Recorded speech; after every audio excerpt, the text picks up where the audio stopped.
लड़ना है ना चुनाव, यूए में थोड़ा ना लड़ना है। पर मैंने कहा ना कि आप राजनीति करने के लिए अलग अलग विषय हो सकते हैं, आप उस पर बहस कर सकते हैं, लेकिन अगर हिंदुस्तान की संस्कृति का सम्मान हो रहा है, मुझे लगता है प्रत्येक हिंदुस्तानी को उसमें गर्व महसूस करना चाहिए। और सनातनी संस्कृति जो है वो केवल केवल हिंदुओं के लिए सीमित नहीं है। सनातनी संस्कृति हिंदुस्तान का एक प्रतीक है। ये केवल केवल आज विश्वास मानिए है कि भाई मेरे देश के धर्म की सम्मान, आज हिंदू धर्म हम कहते हैं कि विश्व का सबसे बड़ा पुराना धर्म है, पुरानी संस्कृति है, पुरानी विचारधारा है, पुरानी जीवन पद्धति है। अगर उसका सम्मान हो रहा है तो भैया आपके पेट में क्यों दर्द हो रहा है, इसका ही समझ में नहीं आ रहा है। तो कहीं ना कहीं आपका जो निर्णय है, अब आपने एक एक बोला करके चंचल, एक एक बार करके बार आपको टाइम दिया था, एक एक करके। अब जो है बताइए के प्रसाद शर्मा साहब जुड़े हुए हैं, एक कमेंट उनका। नहीं, एक एक करके सर हम ब्रांड इंडिया की बात कर रहे हैं, हम यहाँ पर बात नहीं कर रहे हैं कि किसने पीआई लगाई, कौन वहां पर गया, इफ्तारी कब है, ये बातें आप डोमेस्टिक करेंगे। अभी हम दोहा की बात करें सर, अभी हम कतर की बात करें सर, अभी हम ट्रेड एग्रीमेंट की बात करें सर, अभी हम मंदिर की बात करें सर, उसकी सनातन की बात करें सर, अभी हम सभ्यता की बात कर रहे हैं सर। अभी हम सभ्यता की बात करते हैं तो सभ्यता के साथ जो है संस्कृति की बात करते हैं सर। वो संस्कृति जो इस्लाम के साथ रहना भी सीखती है और रह भी रही है सर, उसकी बात करें सर। डोमेस्टिक अलग बात कर लेंगे तो ठीक है। शिवम जी को बात पूरी करने देते हैं, चंचल जी उसके बाद बोलिएगा, फिर उसके बाद के शर्मा। ठीक है शिवम जी 30 सेकंड पूरा कर लीजिए, फिर के शर्मा। सचिन भाई, ये हिंदुस्तान समूचे विश्व को दिखाता है कि जहां के बहुसंख्यक पॉपुलेशन जिसे हिंदू कहते हैं, आप इस्लाम, सिख, जैन, बौद्ध इस प्रकार के धर्मों को भी एक मत होकर सर्वधर्म समभाव, ये हमारी संस्कृति का हिस्सा है, ये सनातन धर्म का हिस्सा है। किसी और धर्म में इस प्रकार की बात नहीं कही जाती। तो ये हिंदुस्तान समूचे विश्व को बताता है। अब मैं तो कह रहा हूं मुझे इस बात का गर्व है, आपको नहीं। देखिए ऐसा है कि सचिन जी बहुत ही ऐसा नहीं है। यूएई में यदि ऐसा जो मंदिर बना है और जिस तरह से पीएम वहां जाके उद्घाटन किए हैं, वो देश के लिए गौरव की बात है। चाहे वो कांग्रेस के पीएम जाते हैं चाहे कोई भी जाते, तो exactly, की बात तो exactly.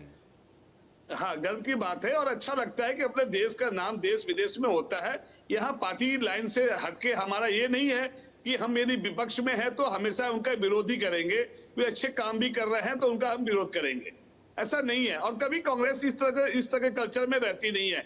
आपने देखा होगा कि जब कांग्रेस का जब सरकार थी तो उस समय जो किसानों की जो इतनी सारी जो रैलियां या कुछ होती थी, तो हमारे इंसान इंडिया दिल्ली रामलीला मैदान तक पहुंचते थे और अपनी बात रखते थे, चाहे वो अन्ना हजारे हो चाहे वो केजरीवाल हो। यदि हमारी सरकार थी और उसके बावजूद भी हमने लोगों को आंदोलन करने के लिए, धरना प्रदर्शन के लिए जगह दिया। उसी तरह देश में कांग्रेस का ऐसा कल्चर कभी नहीं रहा है। और यदि प्रधानमंत्री मोदी जी ने यूएई में जो काम किया है बहुत अच्छा काम किया, लेकिन उनसे हमारा ये काम है कि कभी हमेशा मंदिर मस्जिद ना करते हुए है इस्लाम और ये जो है राम ना करते हुए देश की बातों देवो, क्योंकि वो एक प्रधानमंत्री जो है वो सिर्फ एक पार्टी के प्रधानमंत्री नहीं है। वो जीतने के बाद कोई भी आदमी जब प्रधानमंत्री बन जाता है तो उसका जो फर्ज होता है वो चाहे विपक्ष का हो चाहे वो किसी भी पार्टी से हो, चाहे वो एआईएमआईएम का ही क्यों नहीं हो नेता हो या उसके प्रवक्ता हो, उस सभी की इज्जत करे और सभी का सम्मान करे,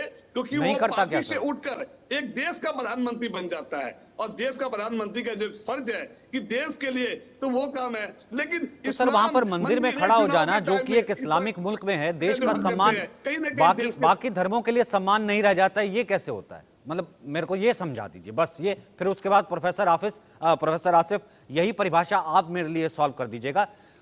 एक इस्लामिक मुल्क में जिसके बगल में जो है सबसे बड़ा इस्लामिक जो है सबसे पाकिस्तान जो है काबा भी मौजूद है, उस जगह पर खड़े होकर के मंदिर में जो है खड़े हो जाना पीएम मोदी का, ब्रांड मोदी का, हम ये कह सकते हैं बाकी धर्मों का अपमान कैसे हो जाता है जब इस्लाम का नहीं हुआ?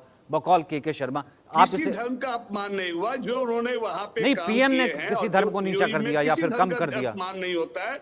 लेकिन जिस तरह से कोई काम एक नॉर्मल प्रोसीजर को भी, यदि प्रधानमंत्री एक एप्पल भी खाते हैं और आम भी खाते हैं ना, तो उसको ऐसे तरीके से उसको जो मतलब मीडिया में इस तरह से हाईलाइट करते हैं कि जैसे वो आम नहीं है, वो जैसे आम अमृत है और अमृत है। ये जो तरीका जो उनको जो है, जो हमेशा प्रचार करने का, उसे क्रेडिट लेने का जो दिखावा है, देखिए एक प्यार जो होता है माँ के लिए अपने बेटे के लिए वो नॉर्मल प्यार होता है, लेकिन कुछ प्यार यदि जानबूझ के दिखावा हो और उस प्यार को ज्यादा पॉपुलरिटी और टीवी और मीडिया के सामने यदि आप इस तरह से प्रस्तुत करते हैं तो कहीं ना कहीं वो चुनावी जो है ठीक वो है सर, मेरे रणनीति पास कहलाती है। तो ठीक है सर, मेरे पास तो इसका एक ही जवाब होता है कि देश का सवाल है, पब्लिक है, सब जानती है। प्रोफेसर आसिफ के पास डिप्लोमेटिक जवाब है, एक उनका जवाब लूंगा, फिर उसके पास आऊंगा आचार्य विक्रमादित्य के पास, फिर चंचल भाई के पास। मैंने टर्म तय कर दिए। प्रोफेसर आसिफ।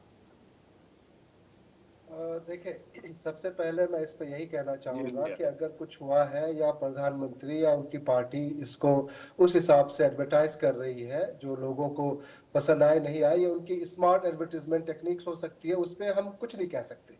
कोई अगर एडवर्टाइज करना चाह रहा है तो हम कैसे रोक लगा सकते हैं? वो हमारे और आपके ऊपर है कि हम उसको माने या नहीं माने। ये एक चीज।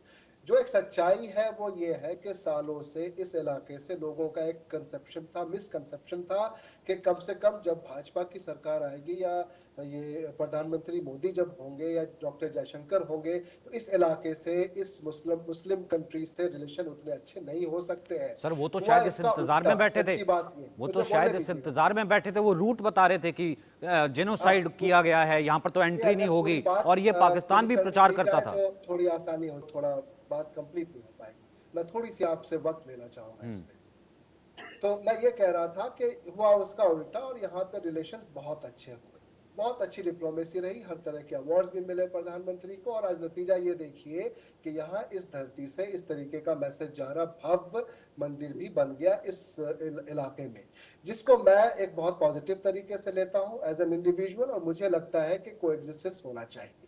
और मैं इसको दोबारा कहता हूं कि इससे जो दुनिया को एक मैसेज जाता उन तमाम मुल्कों के लिए, खासतौर से जो हमारे भारत के अंदर भी कई ऐसे मौके पे, एक बड़ा मुल्क है, आए दिन कुछ न कुछ मंदिर, मस्जिद, लिंचिंग, ये वो, हेट्रेड, नफरत, दाढ़ी, टोपी, मुसलमान अजान, ये सब होती रहती है। हमें भी एक मैसेज इससे लेने की जरूरत है कि हम भी बड़ा दिल दिखाएं, हम भी कोएग्जिस्टेंस की बात करें। हमारे पास जो इतनी बड़ी तादाद है मुसलमानों की जो अपने मुल्क से बहुत मोहब्बत करती है, अपने मुल्क के साथ जीना चाहती है, अपने मुल्क के साथ तरक्की करना चाहती है, सरकार के साथ कांधे पे कांधे मिला के आगे बढ़ना चाहती है, हर किसी में हम उन पे भी यकीन करें, उन पे भी ट्रस्ट करें, और हम उन आवाजों को रोकने की कोशिश करें जो ये कहते हैं कि हर तरीके से ये गद्दार हो जाते हैं, इनको गोली मार दो, या ये सिर्फ टेररिस्ट हो सकते हैं। उस साइड को मैं हटाना चाहता हूं। मैं चाहता हूं कि इस साइड को भी देखने की कोशिश करिए, जहां एक प्रोग्रेसिव सोच रखने वाले तमाम वो मुसलमान,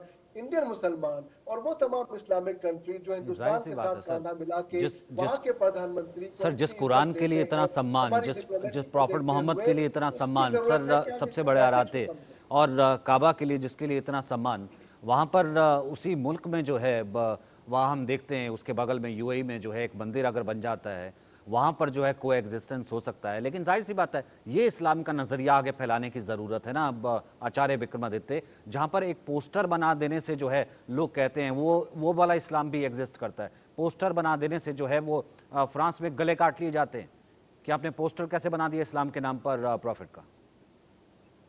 जी बिल्कुल सचिन भाई, मैंने शुरू में यही बात कही थी कि इसमें ट्रांसफॉर्मेशन सेल्फ लाने की जरूरत।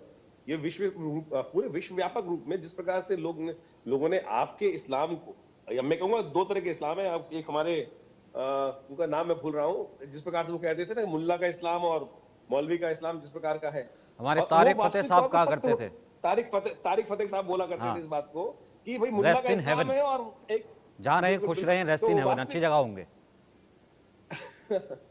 तो वास्तविक तौर पर उन्होंने बिल्कुल सही रूप में कहा रखा था कि जिस प्रकार की पूरे विश्व में एक भयावह स्थिति, मैं कहूंगा ये इसमें कोई अतिशयोक्ति नहीं, भयावह स्थिति उत्पन्न कर रखी है। आज जिस प्रकार का एक फोबिया क्रिएट हो गया है कि एक इस्लामिक व्यक्ति को फ्लाइट में बैठा हो तो मन में